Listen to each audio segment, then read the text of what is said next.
Assalamualaikum warahmatullahi wabarakatuh.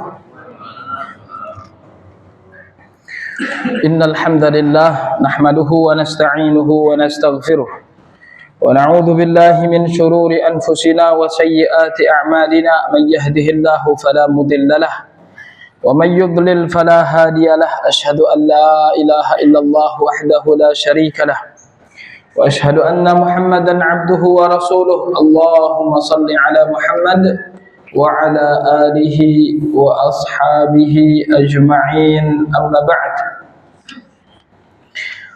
Bapak Ibu yang dirahmati Allah Subhanahu wa taala, kita pada malam hari ini kembali dengan kajian kita dengan Kitab Tauhid karya Syekhul Islam Muhammad bin Abdul Wahhab rahimahullahu taala. Dan kita sudah sampai babu qaulillahi ta'ala walain adzaqnahu rahmatan minna min ba'di dharra'a massathu la yaqulanna hadza li. Surat Fussilat ayat 50. Qala Mujahidun hadza bi'amali wa ana mahququn bihi wa qala Ibnu Abbas yuridu min indi. Nah, Bapak Ibu yang dirahmati Allah Subhanahu wa taala, bab kita ini berkaitan dengan wajibnya kita mensyukuri nikmat Allah Subhanahu wa taala. Dan di antara bentuk syukur nikmat tersebut adalah kita mengakui bahwasanya nikmat tersebut semata-mata adalah anugerah dari Allah taala. Baik itu nikmat kita mendapatkan kebaikan atau nikmat kita diangkat dari musibah. Baik nikmat kita mendapatkan kebaikan atau nikmat kita diangkatnya dari musibah, semuanya berkat kehendak izin dari Allah Subhanahu wa taala. Maka ini bagian dari tauhid, bagian dari tauhid rububiyah. Bagian dari tauhid rububiyah, kita mengakui bahwasanya semuanya atas kehendak Allah Subhanahu wa taala, dan juga iman kita kepada qadar. Ini juga bagian dari iman kita kepada qadar, kepada takdir Allah Subhanahu wa taala. Beriman kepada takdir Allah Subhanahu wa taala dengan meyakini 4 hal. Yang pertama adalah dengan meyakini Allah Subhanahu wa taala alima kulla syai'. Allah Subhanahu wa taala mengetahui segala sesuatu. Dan yang kedua adalah dengan mengimani, dengan meyakini bahwasanya Allah Subhanahu wa taala kataba kulla syai', telah menulis segala sesuatu. Firman Allah Subhanahu wa taala, alam ta'lam anna Allah ya'lamu ma fis sama'i wal ard, inna dzalika fi kitabin, inna dzalika fi kitabin, inna dzalika 'ala Allahi yasir. Maka Allah Subhanahu wa taala mengetahui segala sesuatu, alima ma kana wa ma yakun wa ma lam yakun, law kana kaifa yakun. Alima ma kana, apa yang telah terjadi, wa ma yakunu, apa yang sedang terjadi, wa ma sayakun, dan apa yang akan terjadi. Law kana kaifa yakun, bagaimana terjadinya itu diketahui oleh Allah Subhanahu wa taala, sedetail-detailnya diketahui oleh Allah. Allah tidak mengetahui secara global saja, sedetail-detailnya diketahui oleh Allah Subhanahu wa taala. Tayyib. Dan yang ketiga adalah kita mengakui bahwasanya Allah Subhanahu wa taala berkehendak atas segala sesuatu. Tidak ada di alam semesta ini yang keluar dari kehendak Allah taala. Ma syaa kana wa ma lam yasha lam yakun. Apa yang dikehendaki oleh Allah taala pasti terjadi, dan yang tidak dikehendaki oleh Allah Subhanahu wa taala pasti tidak terjadi. Maka tidak ada di alam semesta ini yang keluar dari kehendak Allah Subhanahu wa taala, itu tidak ada. Dan yang terakhir adalah kita mengakui bahwasanya Allah Subhanahu wa taala khalaqa kulla syai'. Allah Subhanahu wa taala menciptakan segala sesuatu. Wallahu khalaqakum wa ma ta'malun. Allah menciptakan kita dan juga perbuatan kita juga ciptaan Allah taala. Tayyib, Allah menciptakan yang baik dan juga menciptakan yang buruk, tetapi tidak dinisbatkan keburukan kepada Allah Subhanahu wa taala. Kata Nabi sallallahu alaihi wasallam dalam Sahih Muslim, "Wasyarru laisa ilaik." Wasyarru, dan keburukan tidaklah dinisbatkan kepada Allah. Semua perbuatan Allah itu baik. Semua takdir yaitu perbuatan Allah, ketentuan Allah, perbuatan Allah itu baik. Yang buruk itu adalah di objek. Jadi Allah menciptakan keburukan, tapi bukan Allah buruk. Tapi Allah ciptakan keburukan itu karena hikmah dari perbuatan Allah Subhanahu wa taala, di antaranya sebagai ujian bagi kita umat manusia. Apakah kita akan mengikuti keburukan tersebut atau tidak? Tayyib. Allah Subhanahu wa taala ciptakan kehidupan dan kematian liyabluwakum ayyukum ahsanu amala. Allah ciptakan iblis, ada hikmahnya. Allah ciptakan syaitan, ada hikmahnya. Allah ciptakan neraka pun ada hikmahnya. Nah, jadi tidak seperti orang-orang Majusi dan kelompok Qadariyah yang mengikuti akidahnya Majusi. Orang-orang Majusi mengatakan Tuhan itu ada dua. Ada yang menciptakan kebaikan dan ada yang menciptakan keburukan. Setiap hari berantem terus. Nah, ini keyakinan Majusi. Maka Qadariyah, ada kelompok kaum muslimin yang mengatakan Allah itu menciptakan yang baik saja, katanya. Tayyib, Allah menciptakan yang baik saja, yang buruk itu bukan ciptaan Allah. Maka mereka seperti Majusi. Maka kemudian muncullah perkataan al-qadariyatu majusu hadhil ummah. Qadariyah itu, namun itu tidak sahih, tapi ma'ruf di perkataan para ulama dan maknanya sahih. Dari sisi karena Qadariyah mengatakan bahwasanya Allah tidak menciptakan keburukan, yang menciptakan yang baik-baik saja. Maka seakan-akan ada dua pencipta di alam semesta ini. Mereka tidak memahami makna dari iradah. Iradah Allah Subhanahu wa taala ada dua. Iradah kauniyah dan iradah syar'iyyah. Iradah kauniyah, garis miring masyiah, sesuatu yang harus terjadi karena sudah dikehendaki oleh Allah, iradah kauniyah. Tetapi bisa jadi terjadinya tersebut tidak diridhoi oleh Allah Ta'ala. Tayyib, tidak diridhoi oleh Allah Subhanahu wa Ta'ala. Allah menciptakan manusia, dan di antara manusia tersebut ada yang kafir. Syaitan, iblis yang kufur, mereka semua ciptaan Allah. Mereka ada atas kehendak Allah, tetapi mereka tidak mendapatkan ridho dari Allah Ta'ala. Ini iradah kauniyah. Adapun iradah syar'iyyah adalah sesuatu itu terjadi memang diinginkan oleh Allah Ta'ala. Allah perintahkan kita untuk sholat, kita sholat, maka ini iradah syar'iyyah. Allah perintahkan kita untuk berzakat, ada yang berzakat, ada yang tidak. Kalau kita berzakat, tayyib, ini iradah kauniyah dan syar'iyyah. Nah, iradah syar'iyyah sesuatu yang diridhoi oleh Allah, tetapi bisa jadi terjadi, bisa jadi tidak terjadi. Allah menginginkan kita untuk mukmin semua di muka bumi ini. Allah tidak ridho kekufuran. Tetapi apakah semua manusia masuk Islam? Tidak.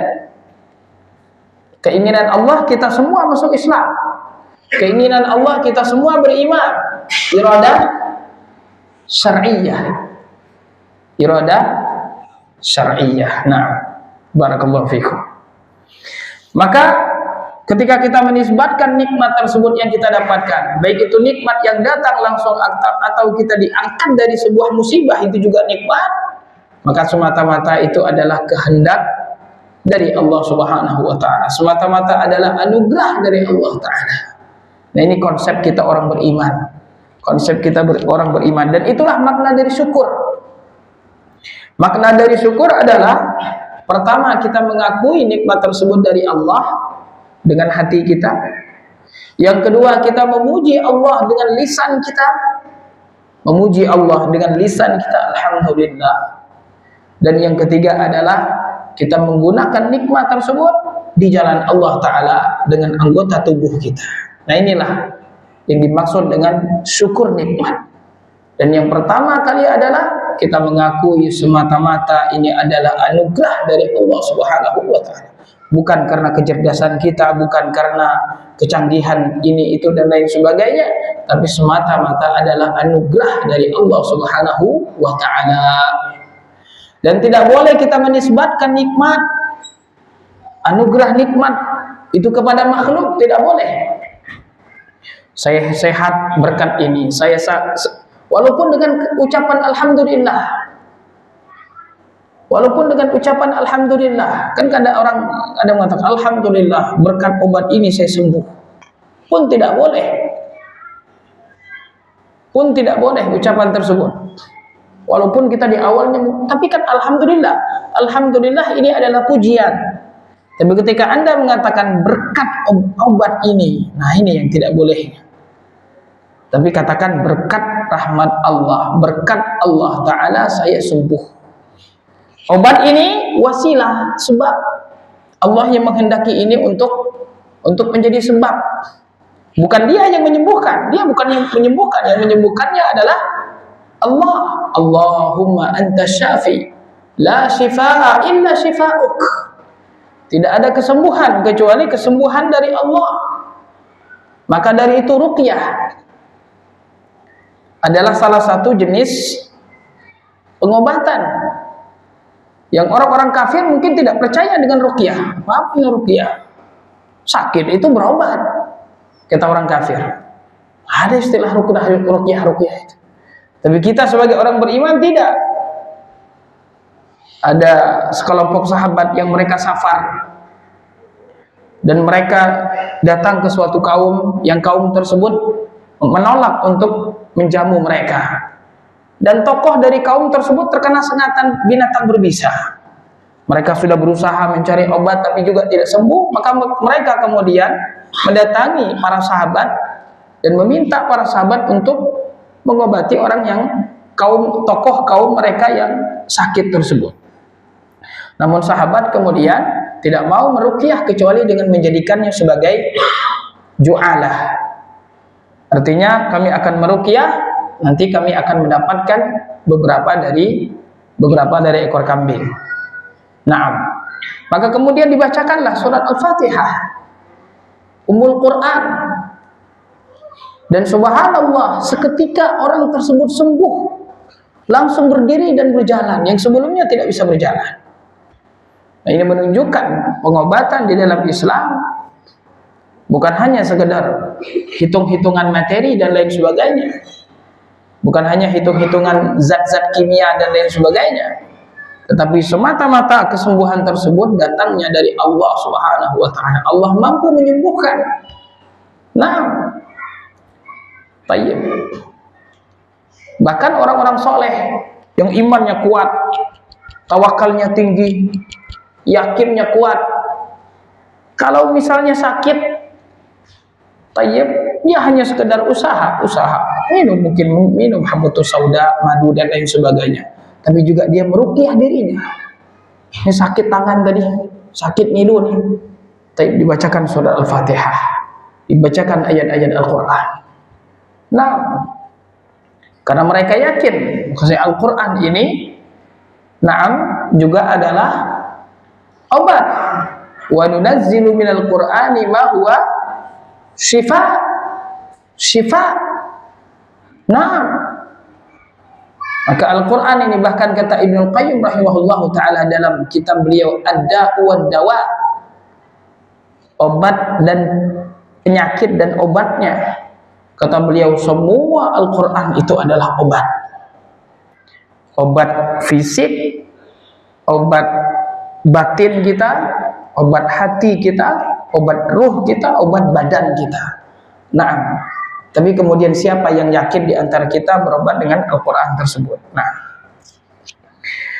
Tayyib. Maka bab kita ini membahas terkait celaan Allah Subhanahu wa taala terhadap orang yang menisbatkan anugerah kesembuhan kepada selain Allah. Tayyib. Maka orang-orang yang mengingkari anugerah tersebut, dia mengatakan hadza bi amali wa ana mahququn biha. Ini juga termasuk dari ujub. Ujub adalah syirik kecil. Ketika mendapatkan nikmat, dia mengatakan memang saya pantas mendapatkan nikmat itu. Orang seperti saya itu pantas bangun subuh, ya kan? Apalagi kerja semangat, ya pantas, wajar saya mendapatkan rezeki tersebut. Nah, ini ujub.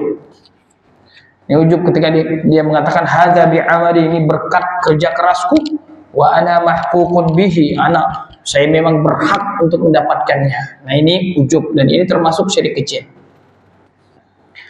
Tayyib. Wa qala Ibnu Abbas yuridu min indi. Yuridu min indi. Ini semua dariku, bukan dari Allah. Tayyib. Wa qawluhu innama utituhu ala ilmin indi. Sesungguhnya ini saya dapatkan dari ilmu yang saya miliki. Saya memiliki ilmu bercocok tanam, saya memiliki ilmu dalam teknik dan lain sebagainya. Wa qala Qatadatu ala ilmin minni bujuhil makasib. Saya mendapatkan ini dengan ilmu yang saya miliki dari pundi-pundi rezeki, katanya.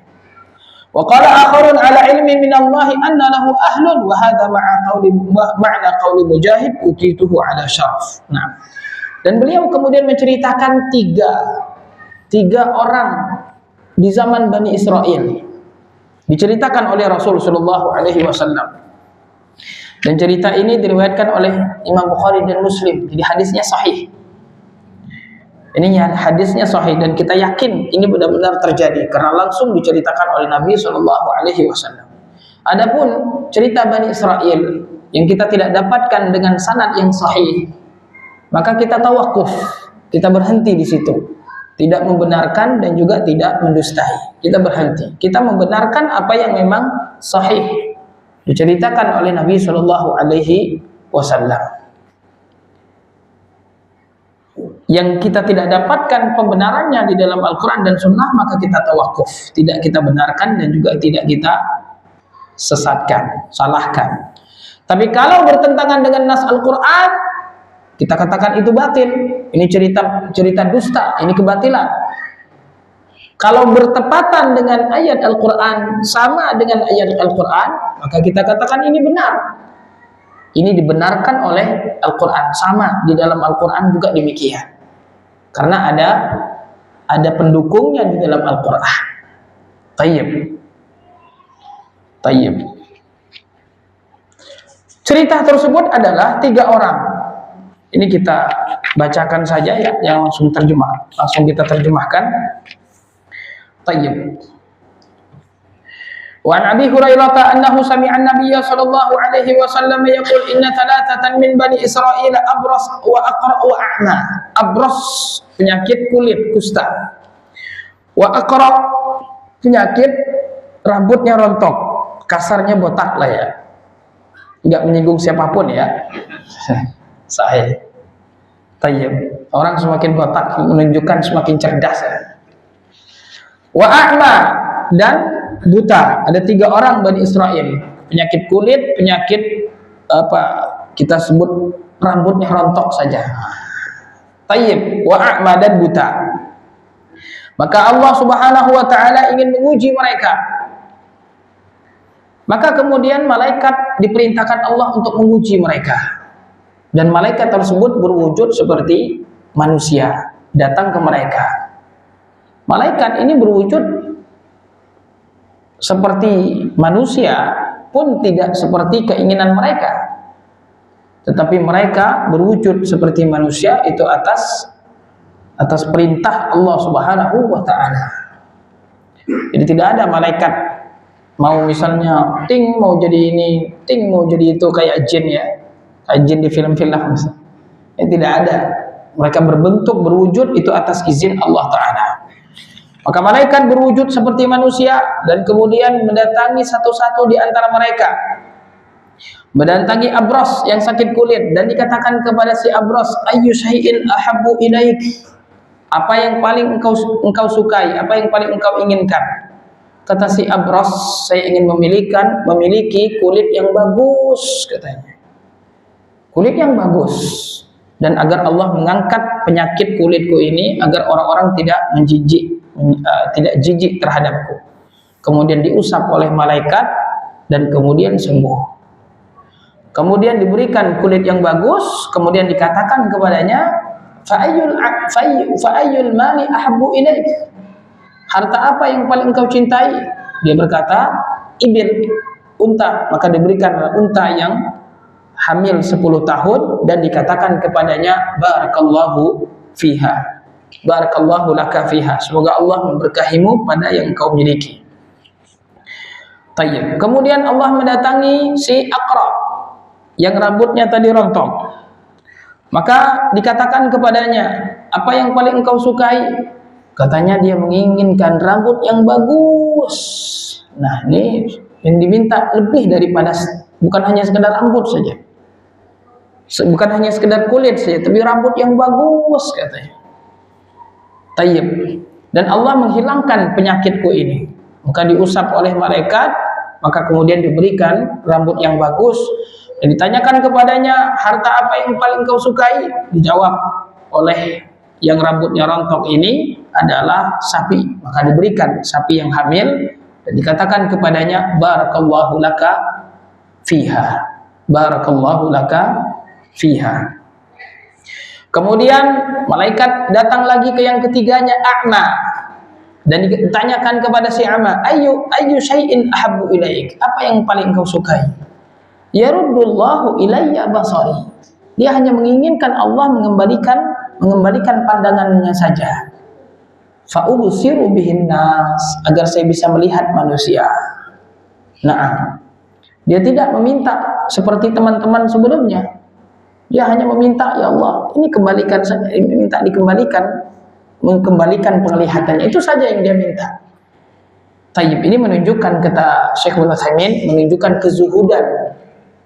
menunjukkan kezuhudan seseorang, dan tidak seperti temannya tadi. Tidak seperti temannya tadi, bukan hanya sekedar minta kulitnya sembuh, tetapi minta kulit yang bagus. Nah, menunjukkan kecintaan kepada dunia, pada orang tersebut.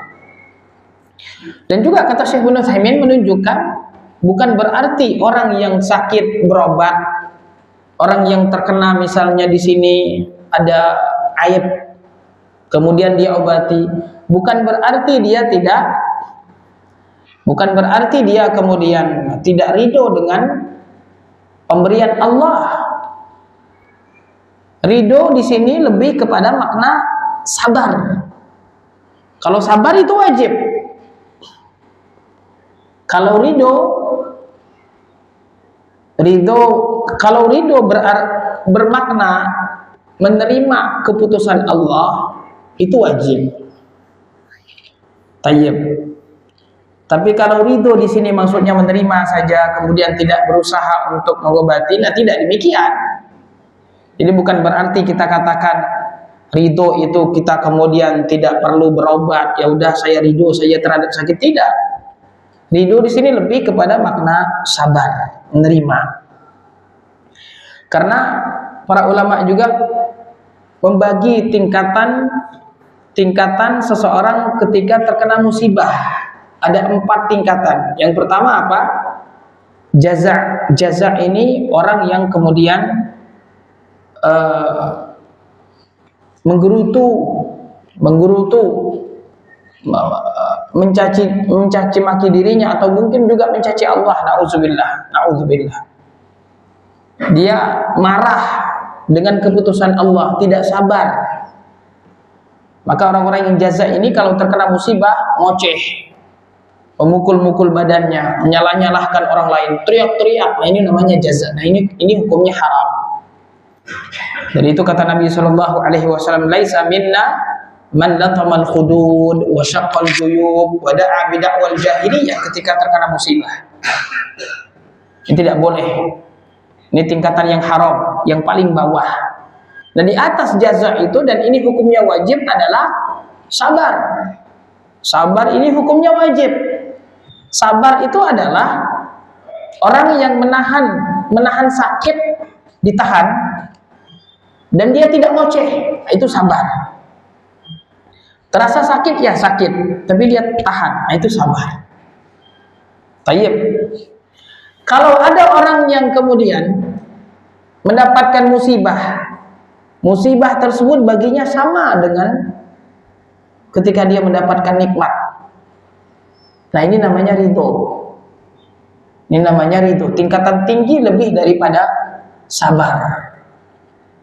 Jadi ada orang kena musibah, sedih bukan main, tapi dia masih nahan, sabar.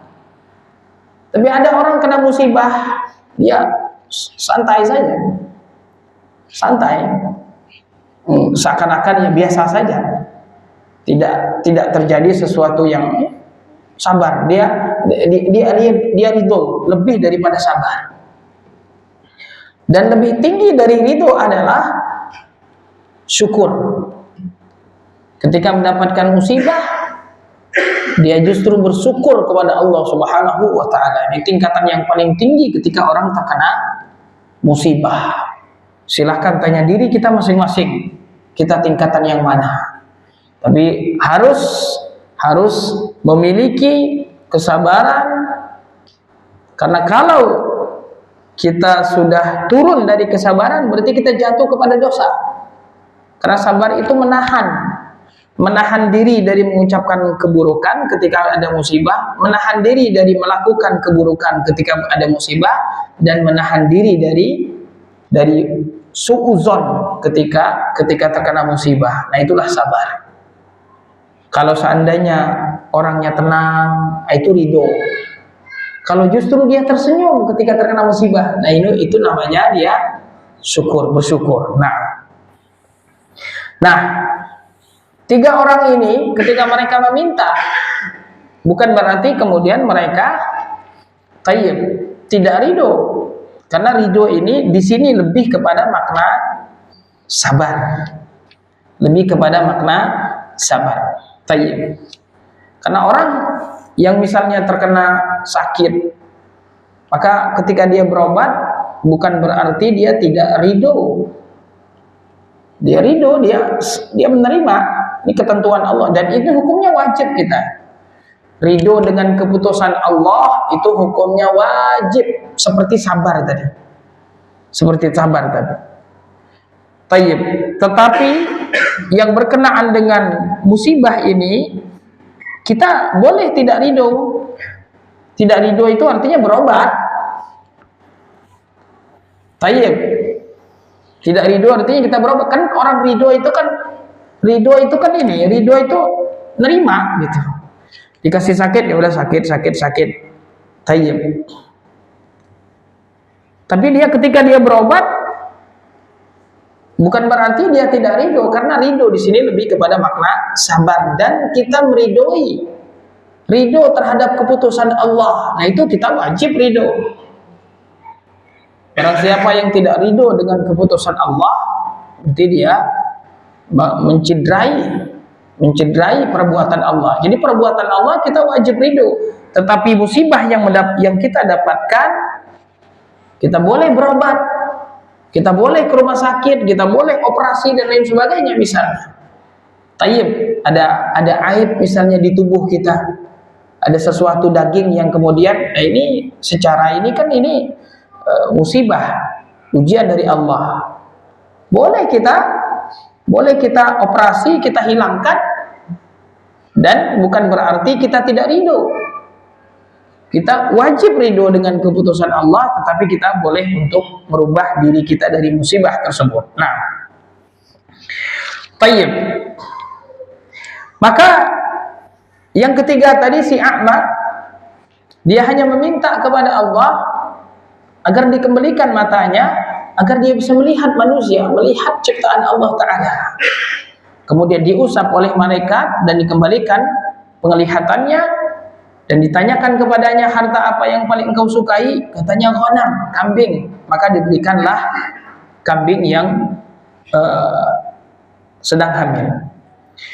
Fa antaja hadani wa walada hadha fa kana li hadha wadin minal ibili. Maka masing-masing mereka kemudian memiliki satu lembah ibil, satu lembah unta, si penyakit kusta. Kemudian si yang tadi rambutnya rontok tadi memiliki satu lembah sapi, dan si buta tadi yang sudah sembuh memiliki satu lembah kambing. Ini anugerah dari Allah Subhanahu wa taala. Nah, Summa innahu ata abras. Kemudian malaikat datang kembali ketiga orang dengan berbeda penampilannya dari awal. Dia berbentuk orang yang dalam keadaan safar, kehabisan bekal, dalam keadaan miskin, tidak punya apa-apa, membutuhkan tiga orang tadi. Maka didatangi satu persatu. Yang pertama didatangi adalah si abros.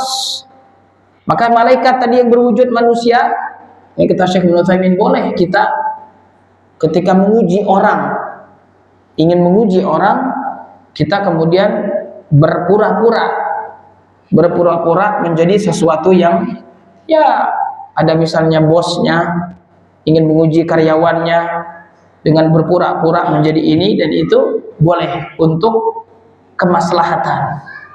Nah, boleh untuk yang sifatnya ujian, bukan ngeprank ya, tetapi memang khusus untuk menguji ini pegawai kita ini jujur apa tidak, misalnya. Nah, maka si malaikat tadi datang kepada si abros, katanya rujulun miskin, saya ini miskin, wa ibnu sabil, dan saya ini orang yang terputus perbekalan saya.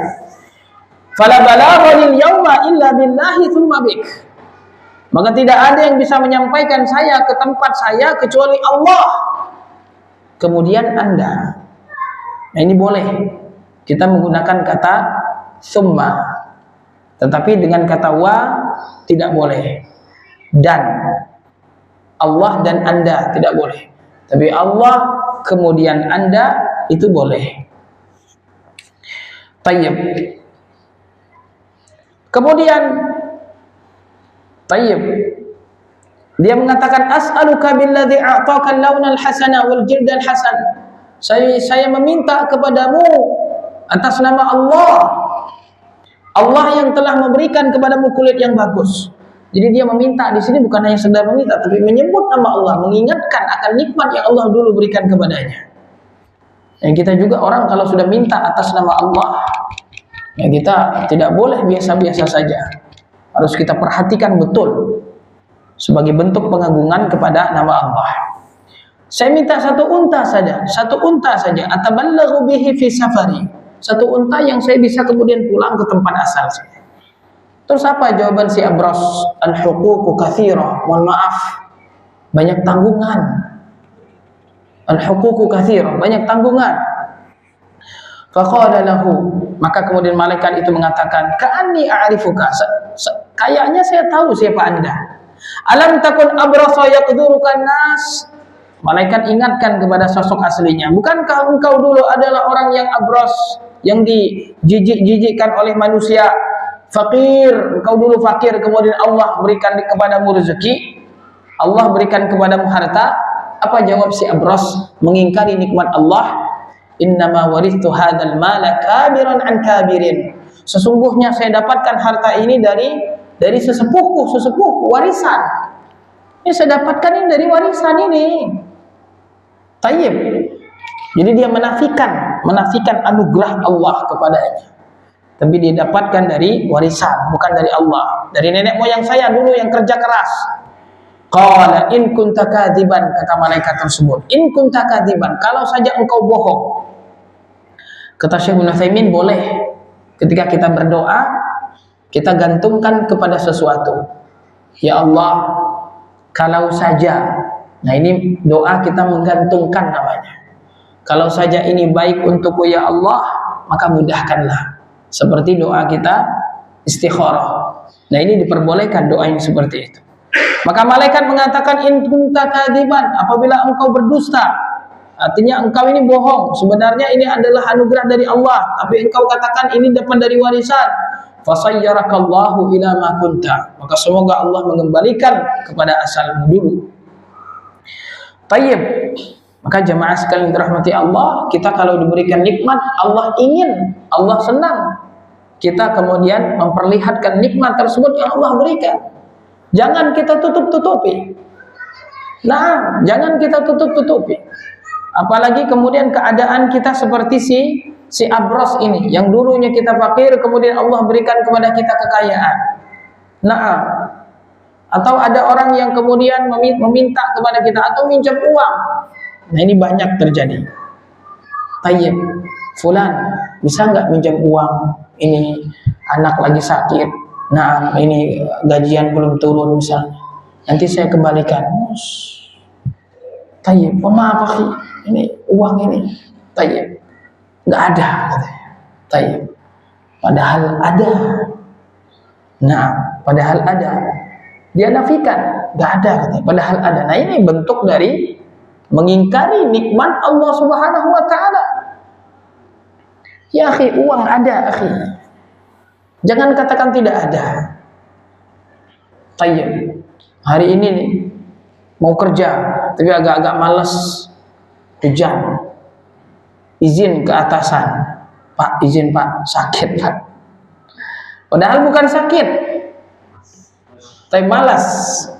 Tayyib. Nah, ini dia mengatakan dirinya sakit, padahal Allah tidak memberikan kepadanya sakit. Allah memberikan kepadanya sehat. Nah, ini buruknya makhluk, buruknya manusia. Mengatakan, saya diberikan Allah cobaan ini, saya sakit, padahal tidak sakit. Allah berikan kepadanya kesehatan, tapi justru dia mengatakan bahwasanya Allah telah memberikan kepada saya sakit. Nah, ini adalah kufur kepada nikmat. Semoga Allah melindungi kita, semoga Allah menjaga kita dari hal-hal tersebut. Naam. Tayyib. Nah, Bapak Ibu yang dirahmati Allah, kata Syekhul Utsaimin, kebakhilan yang seperti ini muncul dari kecintaan kita terhadap dunia. Kecintaan kita terhadap dunia. Coba kita lihat si Abros dan si Aqra ini. Kecintaan mereka terhadap dunia yang membuat mereka kemudian pelit dan kikir. Tadi, pengen kulit yang bagus, pengen rambut yang bagus, menunjukkan kecintaan mereka terhadap dunia. Lalu kemudian membuat mereka pelit, kikir, nahan. Ini hasil kerja keras saya, masa saya kasih ke orang sia-sia? Nah, maka dari itu kata Nabi Shallallahu Alaihi Wasallam, was-sadaqatu burhan. Dan sedekah itu adalah bukti keimanan kita kepada Allah Subhanahu wa taala. Hasil dari kerja kita, peras keringat banting tulang, kita berikan karena Allah, karena kita yakin Allah akan membalasnya di akhirat. Nah, tidak ada yang sia-sia dari harta yang kita sedekahkan. Justru itulah harta yang kekal abadi. Justru itulah harta yang nanti akan menolong kita nanti di akhirat.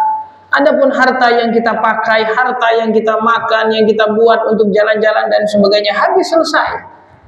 Ada pahalanya membahagiakan keluarga. Tapi tidak seperti pahala yang kita sedekahkan di jalan Allah. Apalagi kita sedekahkan untuk saudara kita yang sedang membutuhkan. Nah, maka jemaah sekalian dirahmati Allah, tayyib. Ini semua menjadi pelajaran bagi kita. Cerita seperti ini menjadi pelajaran bagi kita, bukan hanya sekedar cerita saja, dan cerita ini sahih.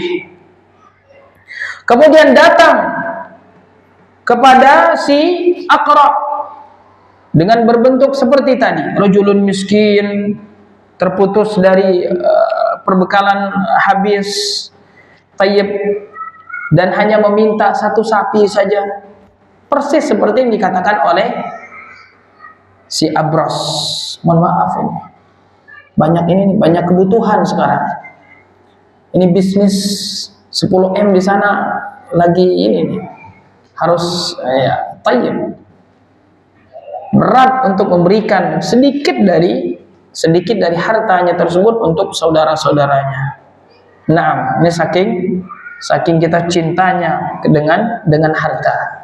Nah, Tayyib. Dan dari hadis ini juga kata Syekh Ibnu Utsaimin menunjukkan bahwasanya umat-umat terdahulu mereka ada hukum waris mewaris, itu sudah ada sejak zaman dahulu. Hukum waris. Maka dari itu wajib bagi kita melaksanakan hukum waris mewaris. Dan Allah mencela orang-orang yang memakan harta warisan saudaranya. Kata Allah, bal la tukrimunal yatim wala, dalam surah Al-Fajr, dalam surat Al-Fajr, Naam, terus bal tu'thi wa ta'kuluna turatha aklan lamma wa tuhibbuna al-mala hubban jamma. Naam, wa ta'kuluna turatha, dan kalian makan dari warisan tersebut. Wa ta'kuluna turatha aklan lamma, yang bukan hak kalian pun kalian makan. Nah, ini menunjukkan wajib kita membagi warisan sesuai dengan syariat Islam. Allah yang membagikan warisan di dalam surat An-Nisa. Di dalam surat An-Nisa Allah membagikan warisan, dapat sefulan, istri dapat setengah, istri dapat seperempat kalau tidak punya anak, seperdelapan kalau punya anak, suami dapat setengah kalau tidak punya anak, dapat seperempat kalau punya anak, bapak dapat seperenam atau dapat asobah, ibu dapat sepertiga atau dapat seperenam, anak perempuan dapat setengah, anak laki-laki dapat asobah. Naam, Nabi SAW juga merinci, alhiqul faraidha bi ahliha, berikan warisan itu kepada yang berhak untuk mendapatkannya. Fama baqiya fahiya aula li rajulin dzakar. Apa yang tersisa asobah itu nanti untuk laki-laki yang menjadi asobah. Tayyib. Maka tidak boleh kita kemudian membagi warisan sesuai dengan keinginan kita. Kalau mau dibagi rata, misalnya nih, tentukan dulu kita misalnya hak kita masing-masing nih, mungkin kalau mau dibagi rata, kalau mau. Tapi tentukan dulu hak kita masing-masing. Baru kemudian si kakak, sudah saya tambah untuk ente misalnya. Adiknya misalnya, udah kakak saya tambah lagi dari saya. Tapi kita harus dibagi dulu sesuai dengan syariat Islam. Terus Ustaz, ibu aja masih hidup Ustaz. Tayyib, gimana ibu mau hidup terus mau kita bagikan warisan? Nanti ibu tersinggung.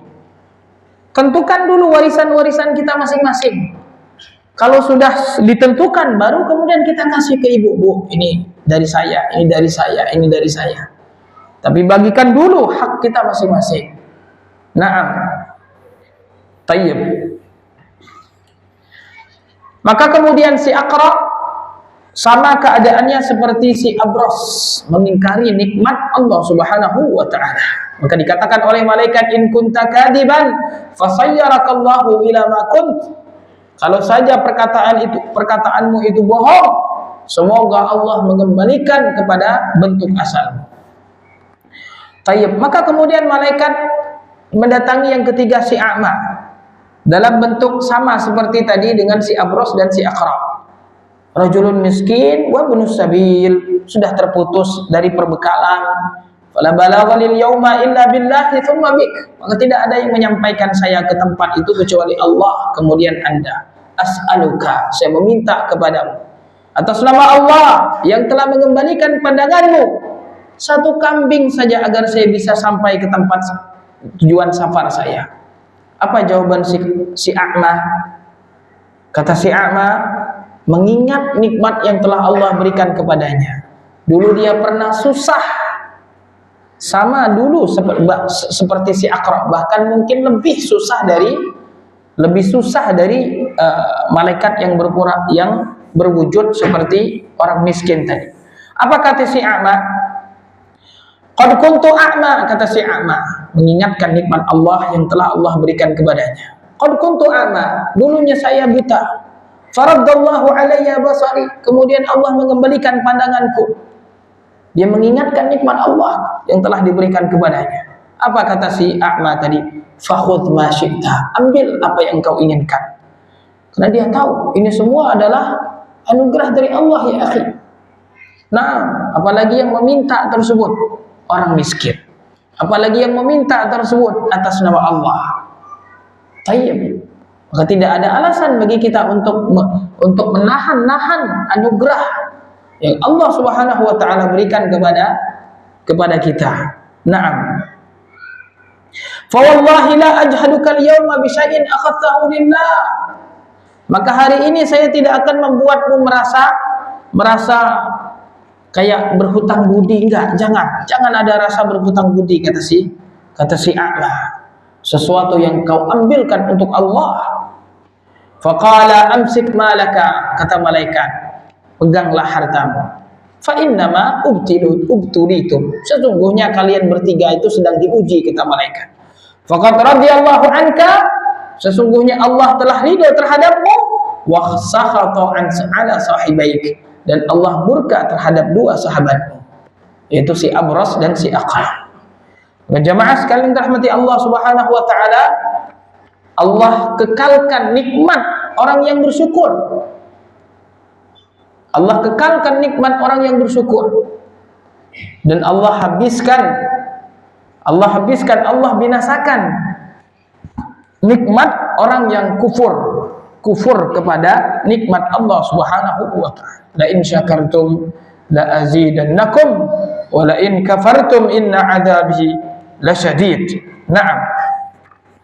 Maka syukur terhadap nikmat Allah Subhanahu wa taala ini bukan pilihan, hukumnya wajib bagi kita bersyukur atas nikmat Allah taala. Naam. Bersyukur atas nikmat Allah taala. Dan pertama kali rasa syukur tersebut adalah kita mengakui semata-mata nikmat yang kita dapatkan semata-mata anugerah dari Allah Subhanahu wa taala. Dan nikmat yang paling besar adalah nikmat iman dan nikmat Islam. Wallahi, nikmat yang paling besar adalah nikmat iman dan Islam. Ya Allah, sahih, saya sudah terlahir dalam keadaan muslim. Si kafir yang kau berikan dunia, yang kau berikan jabatan, memiliki harta ini, harta itu dan lain sebagainya, tidak engkau izinkan dia untuk mengucapkan la ilaha illallah. Sedangkan saya tidak ada apa-apanya, ya Allah, engkau izinkan saya terlahir dalam keadaan muslim. Maka ini nikmat besar yang Allah berikan kepada kita. Kita memuji Allah. Kita memuji Allah dengan dua alasan. Alasan pertama karena Allah memiliki sifat-sifat yang sempurna. Alasan yang kedua adalah atas anugerah dari Allah Subhanahu wa taala kepada kita. Dan kemudian kita mensyukuri nikmat Allah sebagaimana nikmat tersebut yang diberikan kepada kita. Orang yang diberikan harta, dia bersyukur dengan hartanya, sedekah. Orang yang diberikan ilmu, dia bersedekah dengan ilmunya. Orang yang diberikan kedudukan, kehormatan, dia bersedekah, dia bersyukur dengan jabatan dan kehormatan yang dia miliki. Kita bersyukur sesuai dengan keadaan kita masing-masing. Sama seperti kita bertaubat. Kalau kita bertaubat dari riba, maka kita harus meminta maaf, memuji orang yang pernah kita ribahi. Kalau kita bertaubat dari kezaliman harta, mengambil harta orang lain harus kita kembalikan. Nah, barakallahu fikum. Nah, azan, Bu? Azan ya? Nah, barakallahu fikum.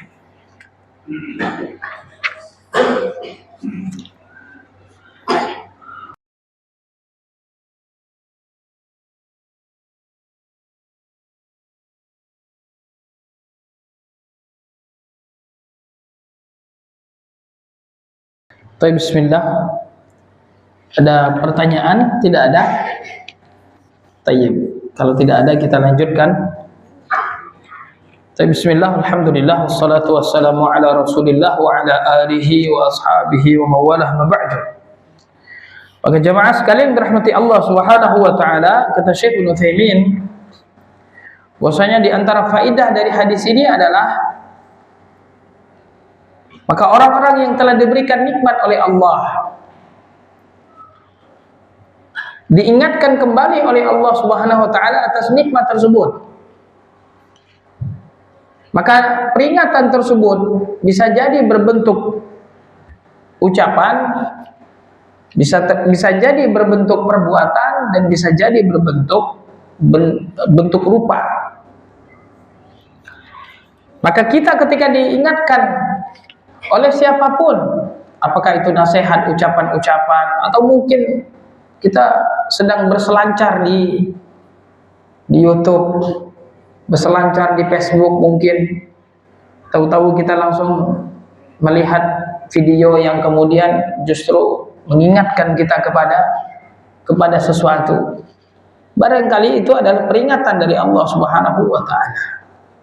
Nah, ada orang yang sedang lewat di depan kita sedang duduk di mobil nyetir misalnya, terus ada orang yang sedang lewat di depan kita, maka kita barangkali itu adalah peringatan dari Allah. Kita dulu seperti si fulan itu.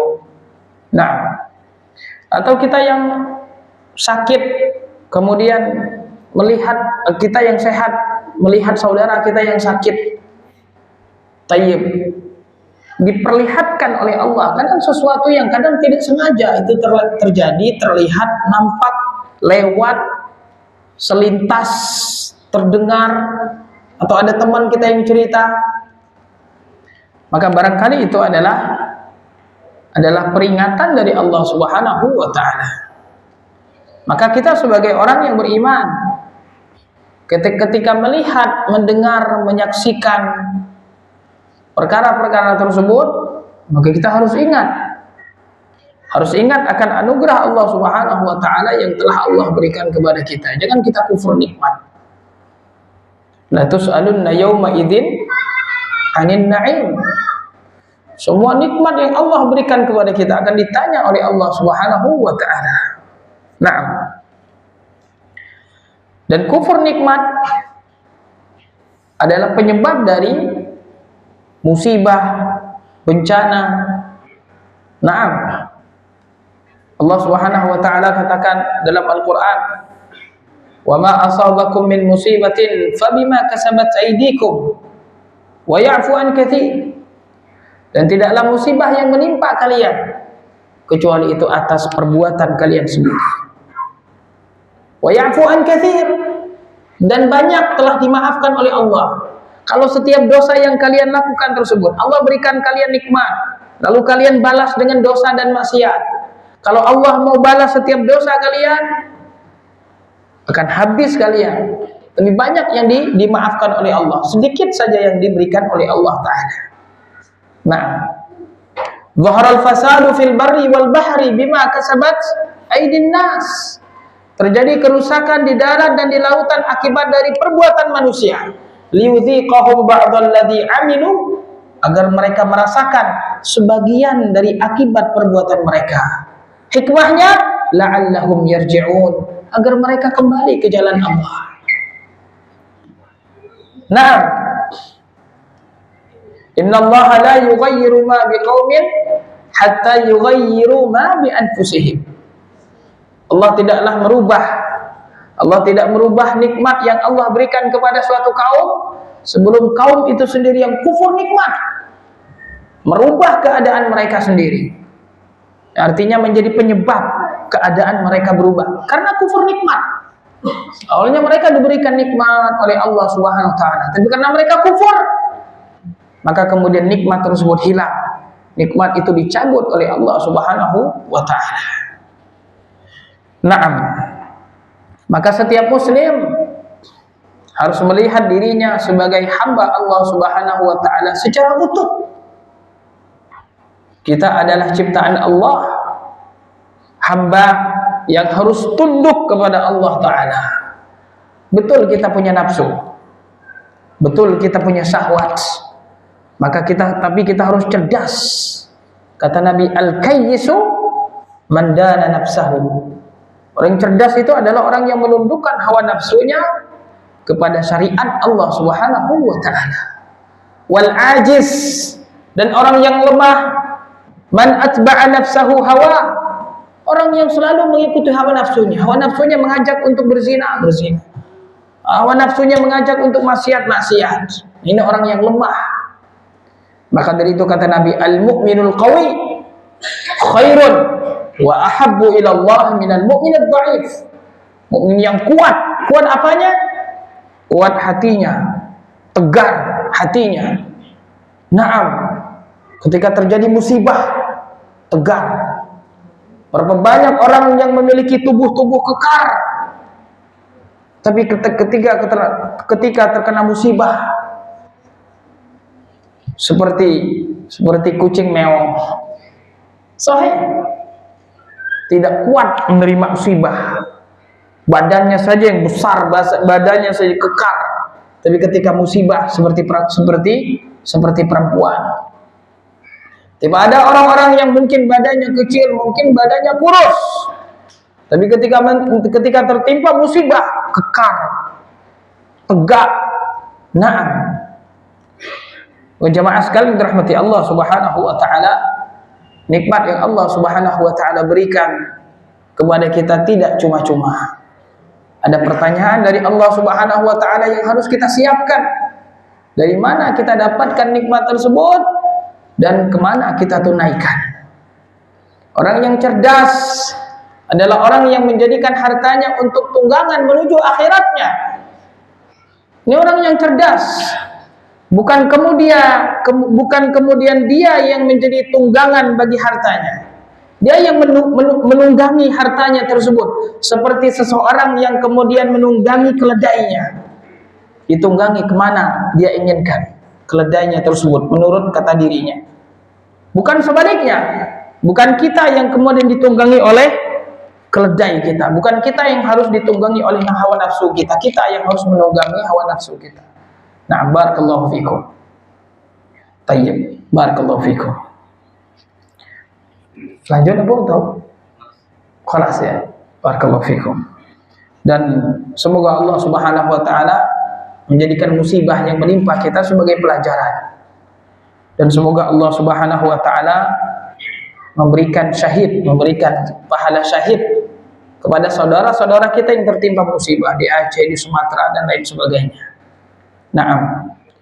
Orang-orang beriman ketika tertimpa musibah berbeda dengan pelaku maksiat ketika terkena musibah.